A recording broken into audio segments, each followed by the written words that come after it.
Hey, we're back once more. Today we are tackling another cup in Double Dash. 150 category. Who we got? Ooh, that's a weird combo. No, I'll take the combo, but I'm using Waluigi's cart. I don't like Birdo's. Waluigi's got a cooler cart. We're going Waluigi. Everyone loves Waluigi. And today we are tackling the Star Cup. Now, before we... Oh! I actually wanted to talk about something. I forgot. Mario Kart games tend to have kart size classes. I gotta remember the combo. Waluigi and Birdo. You'll notice, I'll just show an example. I'll start out with some light characters. Toad and Toadette. They're lightweight. Their cars that they have access to are all lightweights, save for Parade Cart. I'll get to that later. These are all lightweight carts. They're primarily focused on having high acceleration with a slightly lower top speed and generally higher off-road speeds. The medium weight characters are pretty much your all-rounders. They have pretty balanced stats and they don't really suffer in any category, but they don't necessarily excel in any. And finally, your heavyweights. These carts have awful acceleration, but very great top speeds. But if you get off the track, good luck holding any kind of momentum. We were rolling Birdo and Waluigi's cart. Here we go. Star Cup. Let's do it. First track, Sherbet Land. Not to be confused with Sherbet Land on the N64. Different track. This one came back in Mario Kart 8 as part of the Leaf Cup, I think? Wah! Can I just say that Waluigi is probably the most entertaining character in this game? Honking the horn. He flexes. I love it. Although, nothing will beat the fact that whenever he uses a mushroom, he shouts moo. I can't explain why. He is Waluigi. So, this track came back on Mario Kart 8. And I think that, despite it not being like a superb track overall, it had an excellent remake. In that the visuals were updated. They changed the time to night, added some new areas, and just overall refined the course, and it made a big impression. That was pretty sloppy. I'm stuck. There's a big banana. If you hit one of those from DK or Diddy Kong, it will spin you out and spawn 3 other bananas onto the track. When they redid this one, actually, enough with the red shells. Oh, I got that item too late. That's another great thing about the mini turbo. Oh, can't win.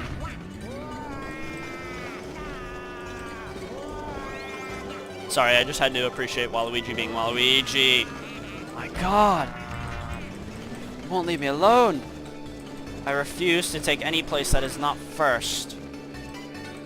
I should have this. Assuming no one gets an item that's going to take me out. Nope, we're good. In this track, when they redid it, they actually added some underwater sections, and it added a lot of depth to the track, even if they were far from the fastest route. The Shy Guys, if you hit them, you'll just spin out like I just did there, and now I'm getting pushed by them. It's fine. They just act like normal stage hazards. If you hit the Freezies on the other side of the lake that you might have seen, the big ice-looking things, you'll hit them and you'll get stopped for a couple seconds, thrown in a case of ice, and the Freezy will slide around the lake. So it kind of adds a little bit of variety each lap. So, without further ado, next course. Second course of the Star Cup is Mushroom City. This is an interesting track in that it's like the successor to Mushroom Bridge. In that, like, you have the traffic interrupting the race, for lack of a better term. And if you hit it, more often than not, you'll just spin out. Thanks, Mario. I don't appreciate getting hit. There's a shortcut here, fun fact, that if you take it, it'll send you right out into the middle of the intersection. You can snag a double item box. Helpful little tips. You might have noticed before on Mushroom Bridge that there was a big green caterpillar looking thing. Oh, here's Waluigi's special. Same goes for Wario. They both get access to bombs. I hear Wario. We're gonna go straight ahead this time, just to showcase the different pathways that you can take. I think this way is slightly faster than the other. I don't think it makes a big difference. Kind of just depends on how good you are at cornering.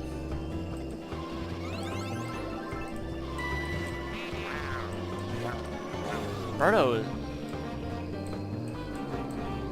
an interesting thing. This is a very,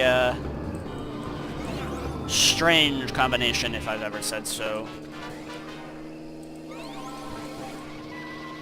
Do-do-do-do-do. Now let's hang the right this time. Traffic really just doesn't care. Scattered around this track, you might have just seen one there on the right, are bomb cars. And they do exactly what you... I dodged the blue shell there! Did you see that? That was totally on accident. I wasn't even trying to. It just happened. That was sick. Someone's stuck. Someone's just stationary there on the map. Do you see that? Oh, no, now they're good. I can't believe I dodged that. That was great. I can't believe I did that.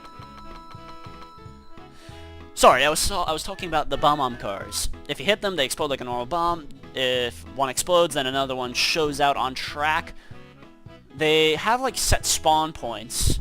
Like they come out of like this kind of like back alley. A little sketchy, I won't lie. Do. Waluigi's just having a grand old time there. Alright, next course. Third one of the Star Cup, Yoshi Circuit. This track was redone twice, much like Baby Park was.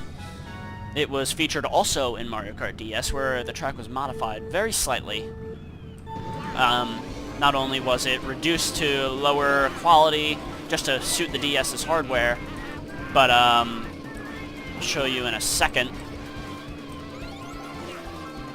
that once we get out of this tunnel going around Yoshi's nose, you'll notice that the course is shaped as Yoshi's outline. This area here was reduced from 3 of these like switchback turns to just 2. And I don't know if you saw it. I'll point it out on the next lap. But there's a shortcut that it took me the longest time to figure it out. That from Yoshi's head, if you have a mushroom, a star, a chain chomp, or anything similar, you'll actually go off the course, the edge, and have a chance to land in this tunnel that takes you down like the back of Yoshi's head. You can save off quite a bit of time if you do it properly. Here, I'll point it out here. If you go off that ramp there on my left, you can see just the edge of the tunnel. It'll take you through the back of Yoshi's skull and come out there on the right, if you saw it. It's an interesting shortcut. I don't know how much time it actually saves. There's another one by Yoshi's hand. You can use a mushroom to cut over this gap under his wrist. That, I find, is often more effective to do. But, again, you need a mushroom star or anything like that. Can I do it again? No. I tried. A for effort. Let's get going.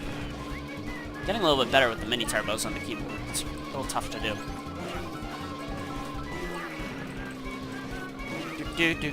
This, another fun fact, this course's music is shared with Mario Circuit and Luigi Circuit. A couple of the tracks in this game are shared between 2 or more courses. This is one of them. Before I was talking about the DS remake, on the Wii U, it mirrors this course a lot more, featuring the Yoshi Copter, might I add. This course mirrors the original version. This one, much more. The structure of the course is pretty much intact. It just got a graphical upgrade. However, they did remove the tunnel shortcut that I was talking about. I don't know why. They just did. I guess it was too tough an angle to do in 8. Alright, now we're moving on to my personal favorite course in this game, DK Mountain. See, it's pretty cool. Everything about it is really awesome in my opinion. I haven't really got a lot to say, because you'll tell pretty quickly why I like it. First, you go off the starting line. You're shot up at almost 200 miles an hour to the top of this mountain here. And you pull a quick U-turn, go off some ramps, rock ramps, Yoshi egg. I don't know what that spawned, I couldn't tell. Then you come down this mountain, you gotta dodge some boulders, a couple really tight S-bends. I'm gonna pull off, if I can do it right, a shortcut. There you go. Cut out a whole entire S-bend, save a ton of time. And then you go over the rickety wooden bridge that is more than prone to taking people out. And then you come back around and do it all again. It's a great track. It was remade in Mario Kart Wii, where it was largely the same, though they basically just added the ability to trick off the various ramps and edges, and it was pretty cool. Volcanoes in the distance. Some of them active, some of them not. There you go. Do it again. Before, I think it was last episode, I was talking about the drifting mechanics. This was the second to last game to feature the snaking kind of drifting, whereas you have to actually flick the control stick back and forth, and that earns you your mini turbo. Whereas after this game came Mario Kart DS, and that was the last game to feature this style. Then Mario Kart Wii happened, and they mixed up the formula a bit. So now the ability to mini turbo is determined by how long and tight of drift you pull. Personally, I prefer this style much more.